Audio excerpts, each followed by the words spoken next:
Belgijce smo gledali uživo, Belgijce smo gledali preko video, tako da smo jih dodobra spoznali, analizirali in to, kar smo videli na prejšnjih prvenstvenih tekmah oziroma na njihovih tekmah v kvalifikacijah za te evropska tekmovanja in pa na tej tekmi v živo se pač v principu ta neka njihova filozofija ponovila tudi na tej tekmi.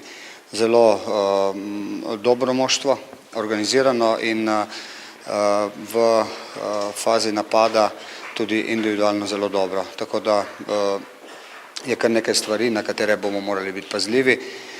Igrajo v visokem ritmu, so relativno močni, sposobni v dvobojih 1-1, predvsem na njihovih bočnih pozicijah. V sredini so relativno mirni na žogi, želijo kombinirati, imajo vic, tako da je ena zelo dobra ekipa. Ja osobno sam gledao par utakmica na televiziji već prije od Bruža, tako da znam nešto o njima. Sad smo dobili neke DVD-e, trener nas je pripremio, evo sad ćemo imati sastanak, ćemo sve sitnice znati o njima, o svakom igraču, tako da ćemo se jako dobro pripremiti na njih. Sigurno je da so fantje polni vere vase, da so dobro pripravljeni, da so izredno motivirani in kar je zame kot trenerja zelo pomembno je to, da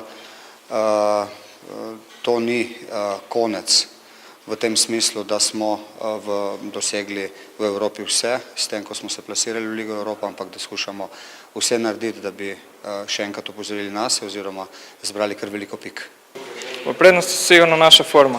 Mislim da smo u odličnoj formi. Svaki igrač koji je sad tu mislim da je u uzlaznoj putanji i mislim da nas to krasi ovih dana, da stvarno se dobro osjećamo i optimisti smo veliki. Sigurno da ta svaka tekma v Lige Europa ne bo lahka, ne, tako da očekujemo teško tu tekmu i mislim da su oni kvalitetni, ne bi bili tudi sve i dobri su, ali mi smo isto dobri, tako da stvarno smo optimisti prije polaska u Belgiju. Mariborski cilj je pozitivan rezultat, ne izgubiti.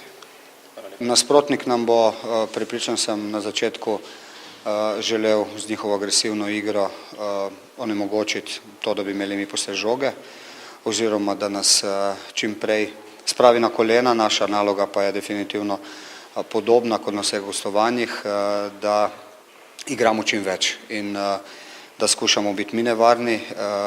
Mislim, da je nasprotnik slabši, ko nima žoge in to pomeni v tem segmentu moramo biti mi prvo hrabri, drugo pa jasno zelo natančni, kvalitetni, vendar to kvaliteto sigurno imamo.